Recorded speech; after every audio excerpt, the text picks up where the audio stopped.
Okay, I'm going to go through now and explain how to use the Tanita scales, what the readings mean, and obviously how we interpret them. Okay, there's a number of different models out there, so I've put the main ones that people tend to use on here. So you've got the 601, the 545N. I think this is the latest one. We've got this one, the BC545.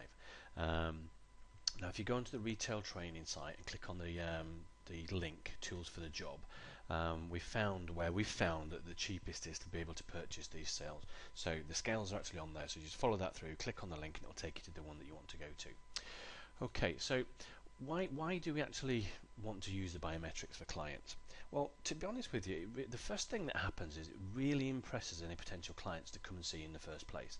So majority of people, they've never had a body fat scan, they've never had it checked before, so the fact that you're going to be offering this as part as a wellness evaluation, obviously it's a very appealing thing for people to come and do. And it's very impressive once it goes through and tells them all the information that's on there as well. So they really are very, very clever. One of the things that people get excited about most is that metabolic age. If they get a good reading, because obviously you get people now that's coming around for sports side, for fitness, for toning, so it's not just about the weight loss side. Metabolic age is one of those things that really does get people excited. If the client's on the products, what we're looking to do is basically we have to make sure that to lose weight safely, two things need to happen. Obviously, you have to restrict your calories so that you're actually burning more than you're putting in, but you also need to make sure that there's enough protein in there that you maintain lean muscle mass. Otherwise, your body could actually lose muscle. You're losing weight on the scales, but you're also losing the amount of calories you can burn, so therefore that's what brings on yo-yo dieting. So the beauty of the scales is with the program that we put them on, we can show them that they're actually gaining muscle mass and losing body fat at the same time. So where do we get the details? Well, if you go onto the training site again, if you go under retail support or wellness evaluations, I mean this is going to change slightly because we are going to update the site. Click on the wellness evaluations, and on there you'll find the tracking sheet that we use for the scales. So here it is. Obviously the details are quite self-explanatory. So on the first page you've got the name, whoever the coach is, if you're going to be running a club, sheet numbers, protein factor, BMI, height, the sex, and their age. Now across the top there, these are the readings that come across on the majority of the scales, so it's all done for you.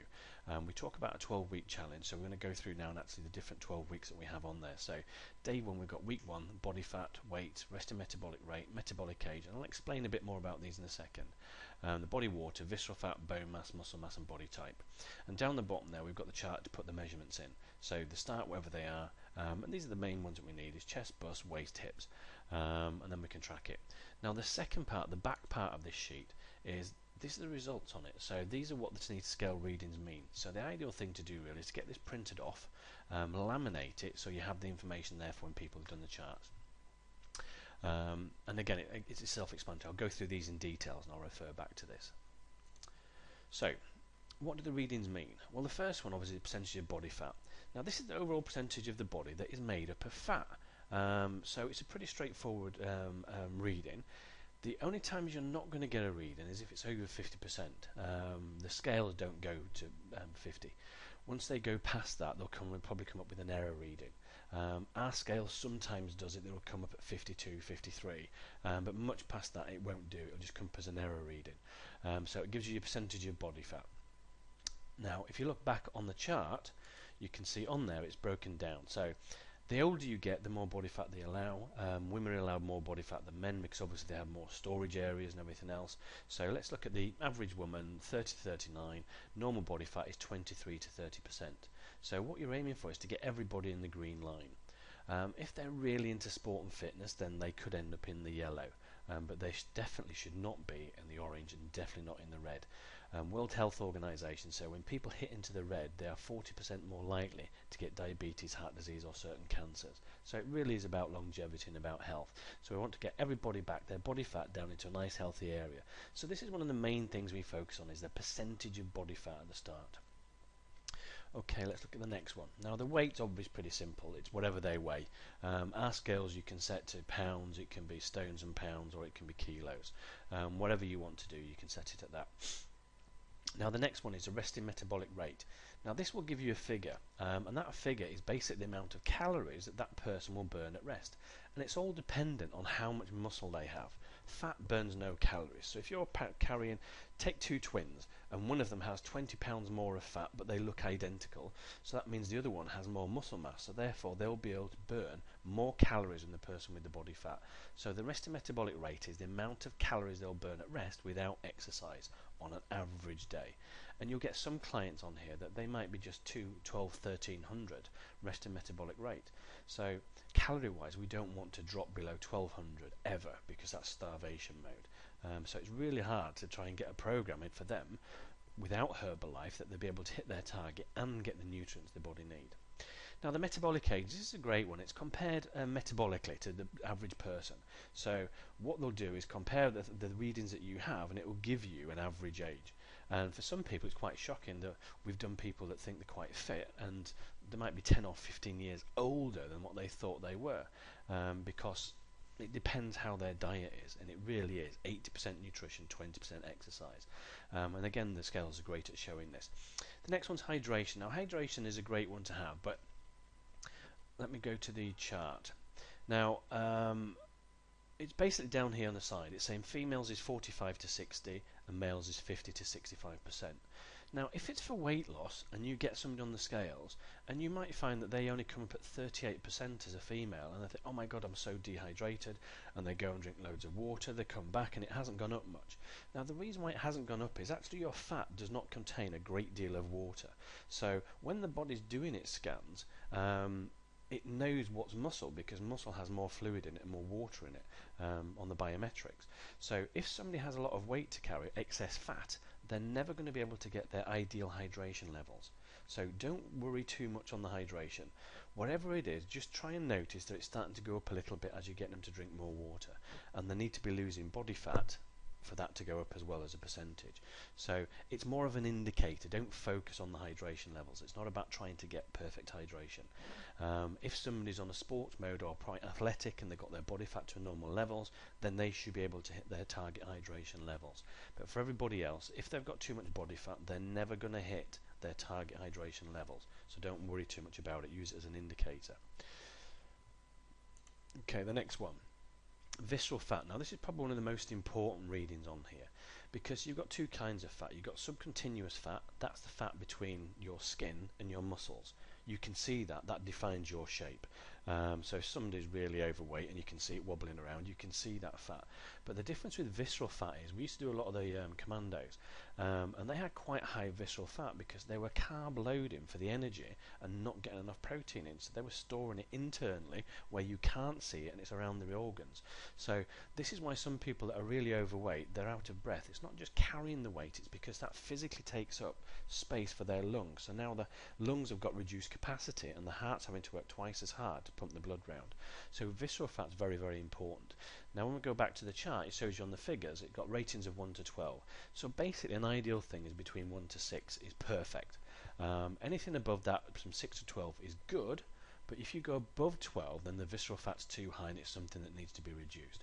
So that takes time, because first of all your body's going to use the amounts of fat that it's got. It's easier to access, it's close to the muscle. So your visceral fat's actually quite hard to take down. So don't expect clients to, or lead clients to believe that that will drop quickly. But it is the target area we definitely want to reduce, because that one is the killer. Bone mass. Now it's an indicator on the bone mass. So what you've got, it's got different weights, different women. So for women, it's got 110 pounds, 4.3. If they go, and obviously the higher up they go weight-wise, the more bone mass they need to hold that. Same for the guys. And again, these are averages. What I would say is we've had a couple of ladies come in that we did on one of the challenges, and she was 2.6, I think, on her bone mass. So we recommended that she go to the doctor and have a bone scan done, and she had osteoporosis. So again, we put on the products, gave her extra cal as well, just to help beef all that side up, and it did improve over a 12-week period. But don't worry people on it. It's just a case of, if it's low and it's quite a bit lower than what the target is, then it's worth recommending that they go and get a bone scan done. It's not hard, but then it's a recommendation. So it's not set in stone. We've had people that have shown low on this, they've gone for a test and the tests have been okay. So it's more of an indicator. Don't dwell on it. Muscle mass. Now again, the problem with muscle mass is it gives your weight as pounds. So if you're 250 pounds and it gives you 130 pounds or 125 pounds of muscle, that means your body's 50% muscle. Now, there is no hard fast rule for this. Obviously, the higher percentage of muscle you have, the better it is, to a certain extent, because you can burn more calories, and obviously it holds your skeletal structure, it's more stability. But as a rough rule of thumb, a good figure is around 60 to 70% of your weight should be muscle. Body shape, again, this is just, if it show you on the scales, it shows you here, and it's hard to see, but basically you've got a lighter outline on the outside. It just shows where the fat is deposited on the body. So a 5 is ideal. It's good amount of muscle, good amount of body fat. And as you go away from there, then 9 is too much muscle, not enough fat, and then 1 is not enough muscle and far too much fat.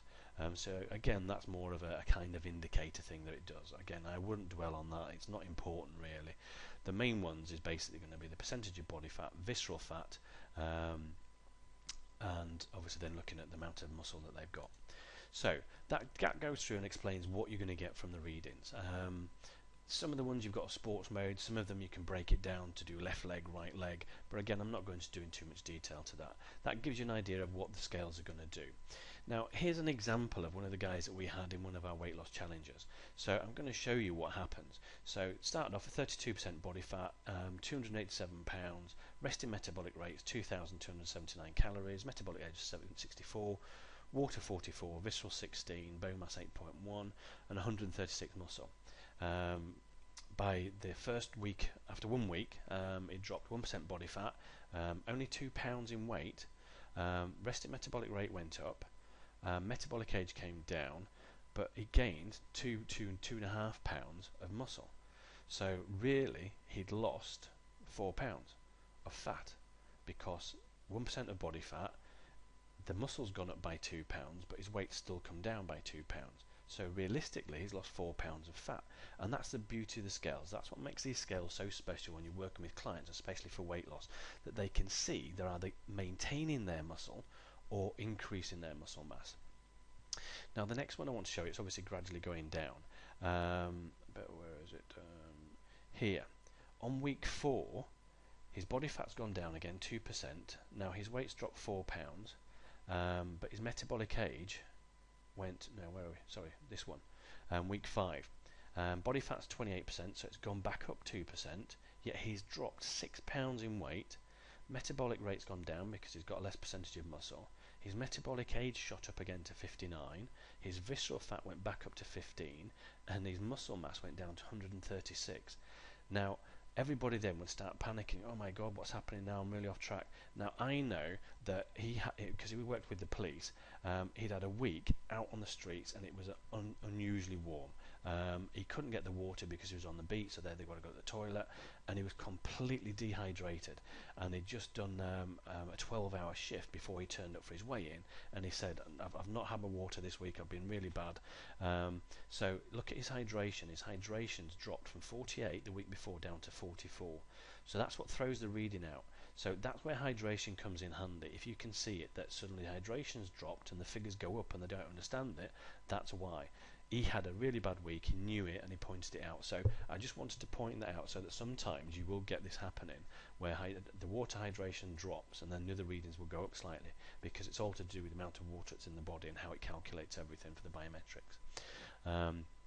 But again, just in 6 weeks there, he dropped his body fat 6%, dropped 32 pounds, metabolic age dropped 12 years, and his visceral fat dropped 3. So great results, and he went on actually to drop 62 pounds, this guy, and incredible jobs. So that's to give you an example of sometimes you get the readings that will drop. So if you keep focusing too much on the water and everything else, people get a bit worried about if the figures fluctuate. So don't worry about it. The main things is percentage of body fat and their weight, and making sure that their muscle mass stays about the same, or it goes up a little bit to make sure that they're losing body fat rather than the muscle mass. The other thing to do now is always make sure that you clean your machine. Obviously, especially if you're running a club, you get 12, 15, 20 people coming through the scales at one time, all slipping their shoes and socks off. you have to clean the machines out every time. So we always had the Dettol spray, or there was a mousse one that they did as well, with a bit of cloth, wipe everything down so it's all hygienic, and then for the next one. And as your clients see you doing that, that makes them feel good that they know that it's being cleaned since the last person stood on there as well. Same if you're using the Omron, the handheld cleaner as well. Make sure you've got some hand cleaner there and people can see you cleaning it each time that you use it. Okay, top tips and advice. One of the main things you have to realize here is there's two questions that you must ask everybody before they use a bioimpedance machine. Because it sends a little electric current around the body, you've got to ask them if they're pregnant or if they have a pacemaker fitted. Now, there might not be any problem with it, but it's not worth the risk, and it does say on their literature that you should never use it if you have a pacemaker, because you're sending a little current round. It's only tiny because it's only 6 volts or whatever, but it could interfere with it. So never let anybody with a pacemaker use the machine. And for pregnant women, it's not so much the current that's going around, it's just the fact that if they're pregnant, they're going to have a lot more water, obviously around the embryonic fluid, which would completely change the readings, so you can't get an accurate reading for them, and you could come up with a reading saying, oh my god, you're really overweight. They panic, and that's why you can't give an accurate reading. So again, always ask that before you do any test with your bioimpedance. Couple of little tips here. Don't do a full reading every week, because you can get them fluctuations where people have a good week and a bad week. We say on average to do it where you measure every week, because the measurements are the best thing that shows you that the body fat is reducing, because it's changing your shape. Most people that come to you for weight loss are not coming to you because they say they're 12 stone. They're coming to you because of their shape. They don't like the way that they look. So by readjusting their measurements, that's what they're really coming for. So the ideal thing to do is jump on the scales, weigh them once a week, measure them once a week, and then every 3 or 4 weeks do the complete body analysis where you can show them that there is a change happening, because the body doesn't change overnight. I've mentioned before, don't labour on the readings. Main things is the weight, body fat, visceral and metabolic age.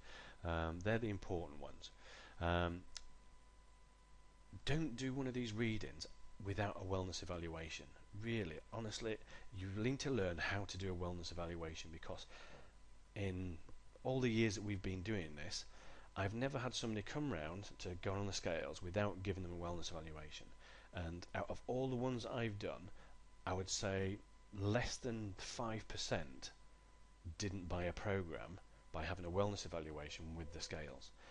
Whether it's a sports program, whether it's a weight loss program, or just toning, because you can get guys coming round. It's like I said before about the commandos. They were coming round, really fit guys. You look at them and think, man, they're incredibly fit, but they had high visceral fat because of the carb loading. There wasn't enough protein in the diet, so again we changed the diet, put them on the shakes, trimmed everything down, felt fantastic, loads more energy, better training, and the visceral fat came down as well. So use the scales to impress people, but it should be also as part of a wellness evaluation, so they understand about Herbalife, about the products, how you can help them achieve results. Because then the other thing that's going to happen is, at the end of it, they're going to go, this is fantastic, it's so much information, I'm really informative, I can see this working for me and getting the results I'm looking for. And then you always ask them, do you know anybody else that'd be interested in evaluation? So then you get referrals from that as well. So honestly, please do not use the scales to do a reading unless you're actually going to go through the time and do a wellness evaluation. It's 20 minutes to half an hour. They don't have to take long, but they make such a difference. Always make sure you've got spare batteries, because you never know when they're going to go.